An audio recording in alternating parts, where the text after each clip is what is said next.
Hello and welcome to episode 3 of Act 2 with Carly and Sam. You see what I did there? See what you did there. Shake it up a little bit. So we're a little bit jaded today. A little bit jaded. We both separately watched the football last night, so we were go England, by the way, but we were a little bit. Where am I? Bear with us if this is a bit of a slower episode. Slow burner, this one. Okay. But before we start the episode, something exciting happened last week for our lovely Sam. Sam attended the National Film Awards because a film that she was in, Borley Rectory, was nominated for Best Thriller. Yes, correct. Yeah, tell us about who else was in the running for this. We were up against, I think, about 8 other films. One of them had Helen Mirren in it. What was it, the Thursday Murder Club? Yeah. We were up against that. So, I mean, we went to these awards just like, this is going to be a fun night. We've been nominated. What an honour. Let's just get drunk and have fun. And wear a really pretty dress that she looked absolutely beautiful in. I think we've got an image of that or a video to show you. And big shout out to Crystal's Boutique on London Road in Leigh-on-Sea for loaning me that dress. It was stunning. I was very lucky and very grateful. Did you feel like a princess? I did feel like a princess. Yeah. And I'm sure you'll all agree that didn't she look like one? So she was there, looking beautiful, getting pissed, having a laugh, having the time of her life.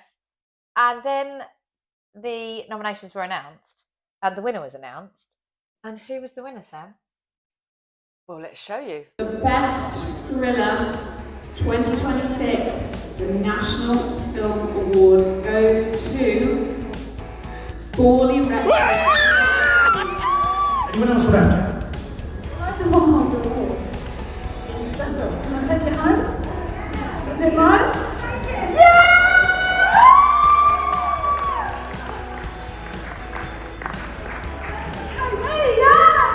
Get off. No more films for you.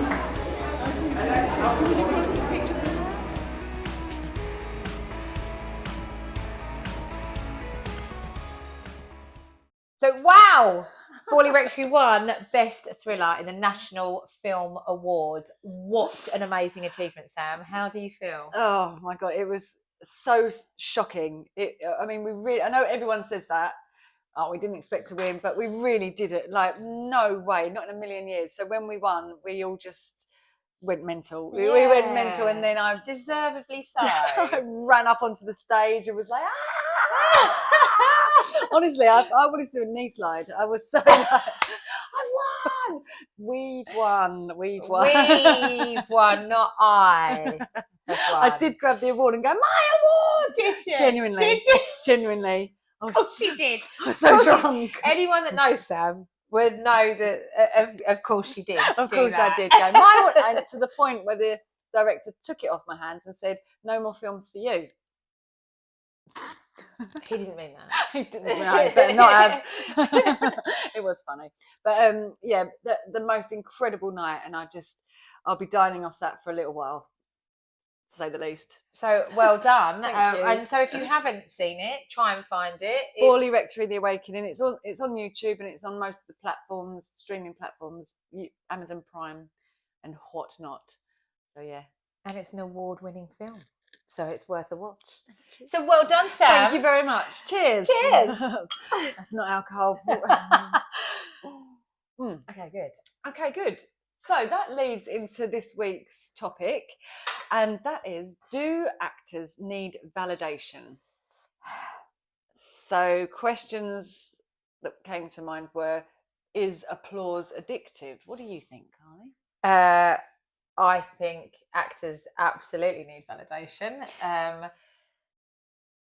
Me personally, yes. And you could say that is about having your ego massaged, which it probably is. But I think it's a lot deeper than that. I think when you have put time and effort into finding a character, studying a character, honing your craft and delivering it out there, you want it to be good. You want it to be received well. And the first place that you feel that, I think, is actually from your director during the production, the process. You want to know that you're on the right track. You want to know you're that you're hitting the right. Yeah, you want to know that you're meeting the director's vision. You want to know that you're making the director proud, telling the story, moving the story on. You want to know all of those things, and so I think there is validation needed from the director. But yes, in terms of the applause, that's where you first hear it, isn't it? At the end. Well, actually, no. I would say it depends what type of play you're in, because if it's a comedy, for instance, the laughter are addictive, and that validates that the comedy's landing well. Yeah, I would go so far as to say that I find if ever I've done a comedy role, or when I've done a comedy role, laughter is definitely, it doesn't make your performance different, but it does a little bit. You sort of ham it up a bit more. You think, okay, that worked. They like that, so let's do more of that.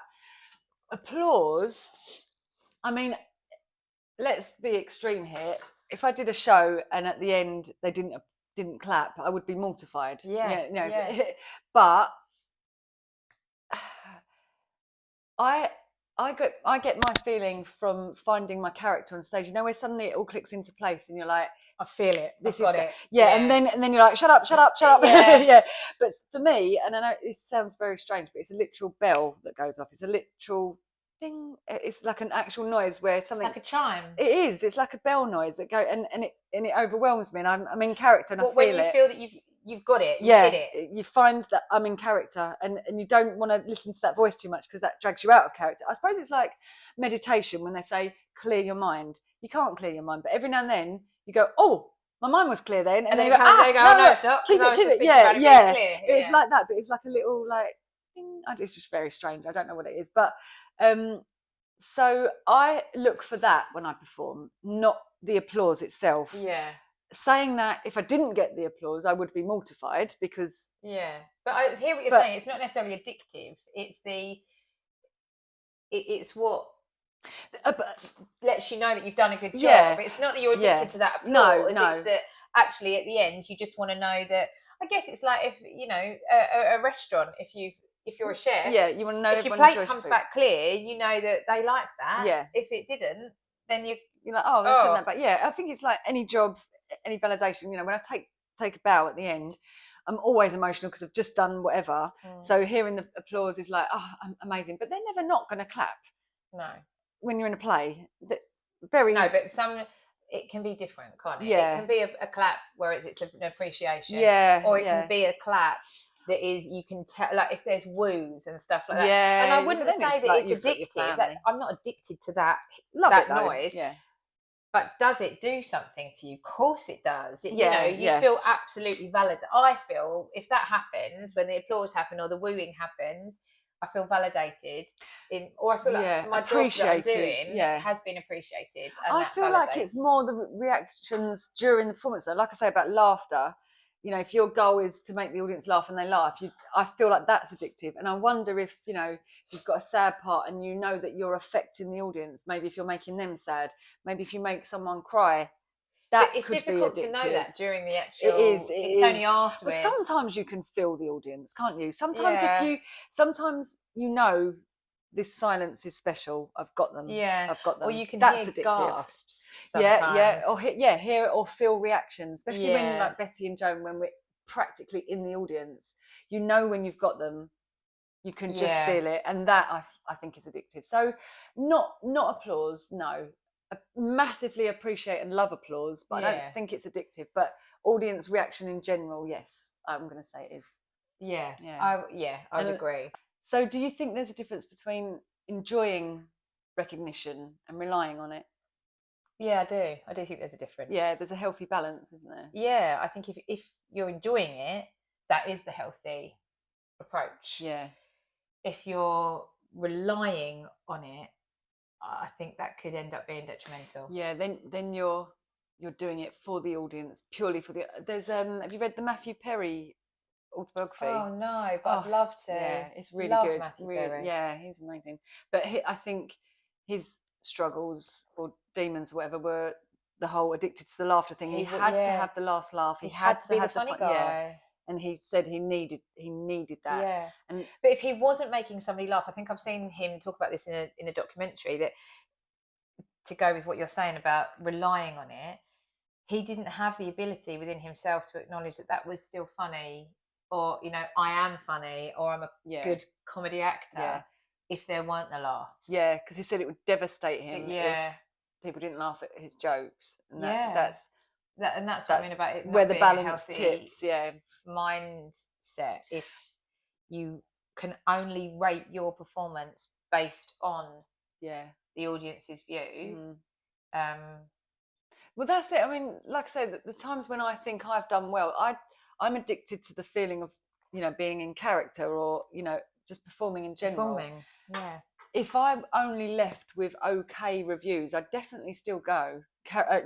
Keep going. Yeah. Not go. I'll just walk off. That's it. Left the stage. Fine. Sofa. So I would definitely keep going because I'm addicted to that feeling of performing. But well, and also it's one person's view. Yeah, it's subjective. It's so subjective. Yeah. A reviewer is one person, and that audience member that might have, I don't know, said something nasty is one audience member in a row of hundreds. So, but I mean, so back when we used to own a restaurant, if we had 10 5-star TripAdvisor reviews, or 10 lovely compliments, we'd be like, brilliant. We'd get one bad one, it could ruin your day.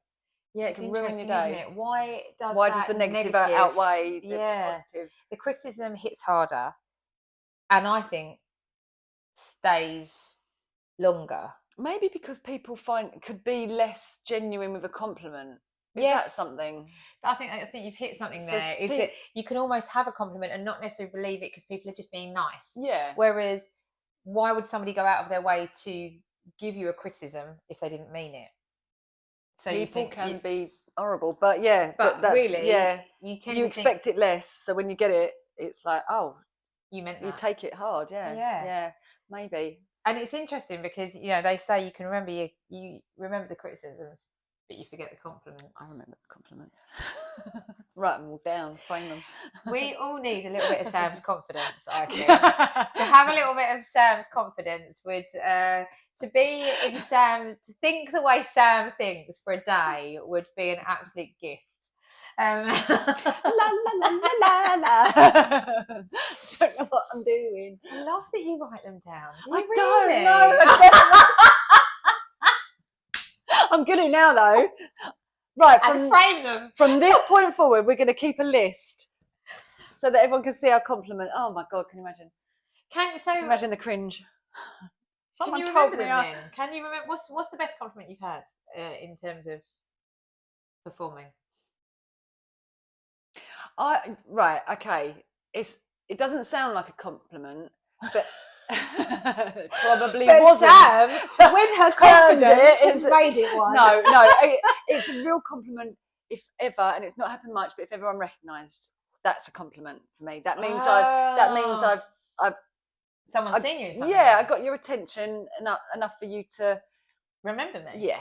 That for me is a compliment. I love it. I love it. Like I said, it hasn't happened often, but I love it if someone comes and goes, "You Sam, were you in this? Were you in that?" I just think that's really exciting for me. It doesn't matter what comes after. You were shit. Doesn't matter. You recognise me. Ma, got ya. I'm in your psyche. Yep.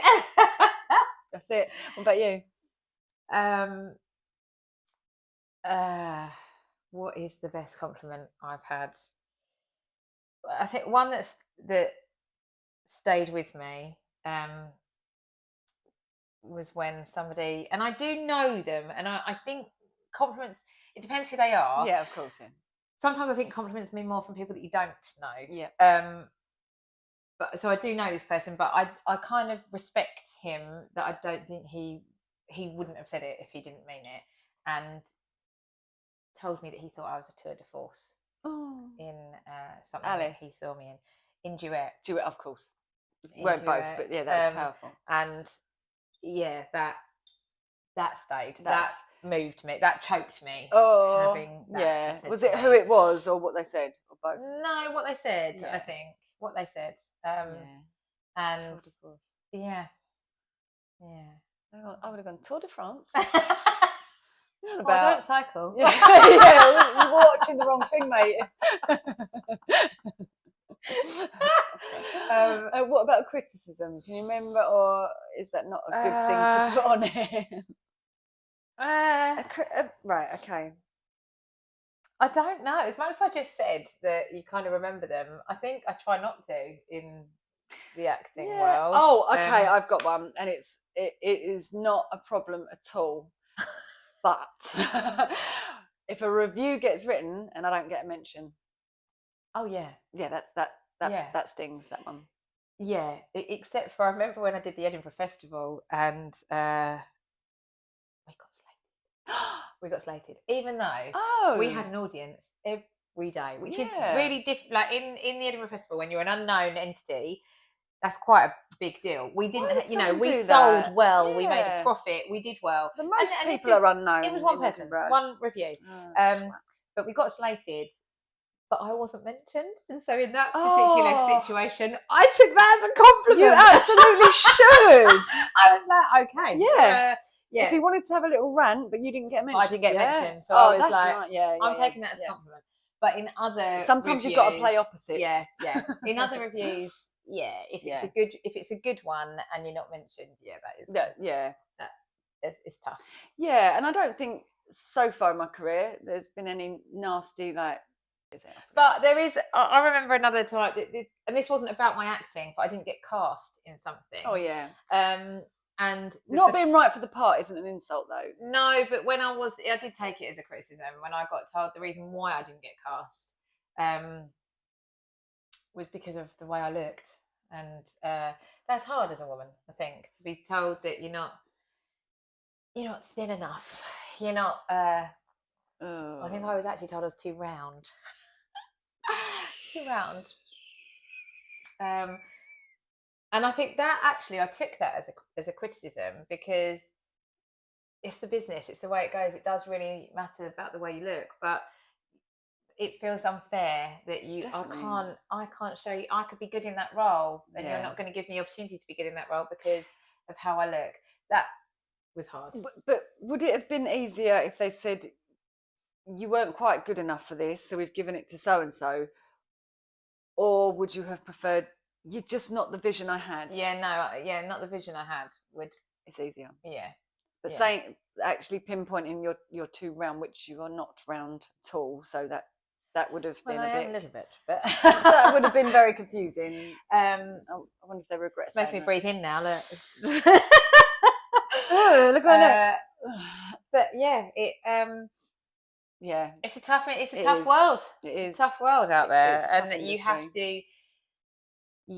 to be able to take those comments. You've got to take the rough with the smooth. And rejection is a massive part of it. Yeah, it is. And when James started representing me, I had an audition for. It was quite a well-paid advert, and they told me I was penciled in, which is more or less you've got the job. You clear your diary for that job. You're penciled in. You're almost good to go. You're not penciled in. So it's I thought I had the job. It was for the Monday, and it got to the end of the day on Friday, and I didn't hear back from them. And it was Jimbo's first sort of dabble with it, and he took it really hard. And that's when I realised how toughened up I was, because a few years back that would have devastated me. But I was just like, that's what happens. You just don't hear from me. You've got to do the audition and move on. And you have to let it go after you've done that audition, because you don't hear unless they want you. I've done. I have taken it hard before. In fact, 2 years ago, I did an audition for a film, and I really thought I had it, and it would have changed everything. It was a big job, and I didn't get it, and I fucked off to the Balkans for a month to sulk. Fair enough. To lick your wounds. Yeah, I did. But I think that's important, actually, to recognise that sometimes the wounds do need to be licked. Yeah. You can only take so much. Yeah. And I can take it. I can take the rejection. But when it's a big one like that, at some point you've got to go up. And you're allowed to do that, and then that's what then builds that resilience back up to go back out there and do it again. You keep going. Otherwise, you give up. Which is why it's probably a good idea, like you said, to store those compliments, because there is rejection. There is, and that's a criticism. Not getting a part, being rejected is a criticism. Yeah. And so you need to be able to remember those compliments, so you can go, okay, so I wasn't right for this, but I did do that well. Yeah. And I did get told that. And Because you do run doubts through your mind, and you have to just look. I'm doing this because I love it. I'm doing this because I love it, and I know I've done well before. I know I can do well again. And you just have to put that one to bed. Yeah. And it's tough. But like I say, if you're not doing it, you're giving up. So you keep going. Yeah, you keep going. absolutely. I guess a bit of a weird compliment was after Alice, when somebody said to me, I really don't think I can ever trust you again. That's a good compliment. And that won't make any sense to you guys unless you have seen the play. Never Alice trust always. her. But the character is incredibly manipulative, vindictive, an opportunist who knocks people down to get to where she wants to. Later on, not in the beginning. Slow build, slow build, and so to be told that, and this person almost took a step back from me. Like they knew me, and they took a step back from me after the play and went, "Don't know if I can ever trust you again." And I was like, "No, it's not me." But at the same time, it was a compliment because it was showing that I guess I did the character. Yeah. That came across. So that was a weird compliment, I guess. Yeah, I did a split check. Did you see that short film I did? Split check where I was convincing my friend to sign her divorce papers. It's all over, and then at the end she walks off. She signs them. She walks off, and I'm like, oh God. And then I text her husband, and we've been having an affair. That's why I want it. And a friend of mine went to me, I don't think you do a part like that because you hate like affairs. That's weird. Yeah. As a character. Most people hate affairs, you think. But like, and there's some people really backing them. How does anything bring back affairs?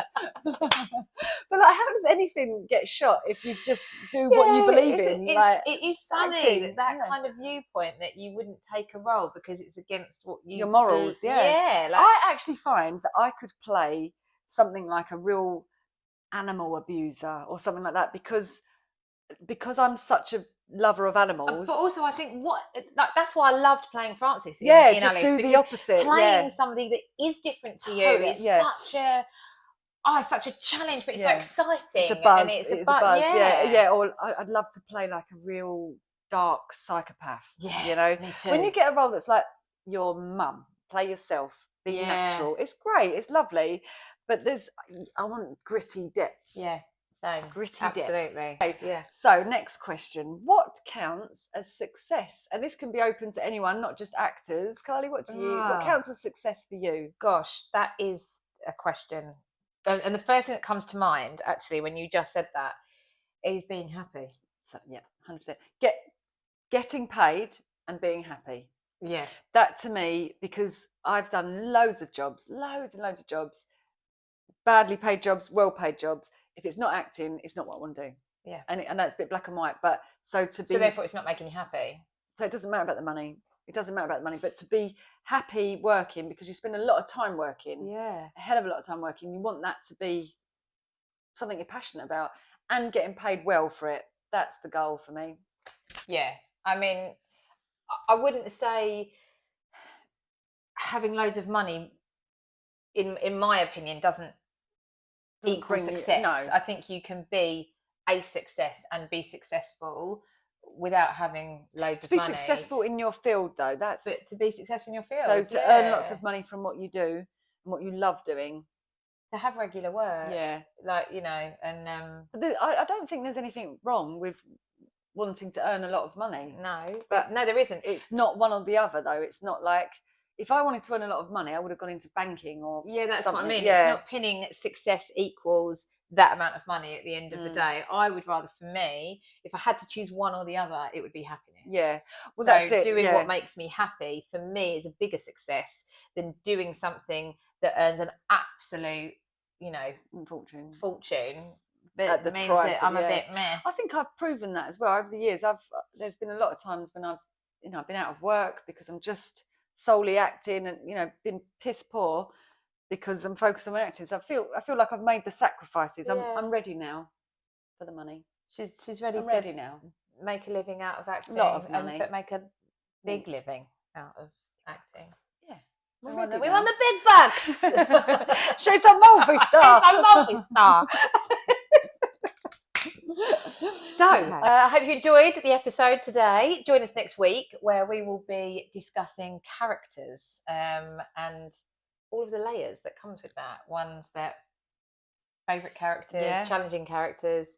What to do when you don't like your character? Yeah, You're doing how it to get anyway. into character. How to get into character. Different ways in which people do that. Different views. So join us. Get in touch. Tell us anything that you have, any thoughts that you've had about different characters, any funny stories, and look forward to seeing you next week.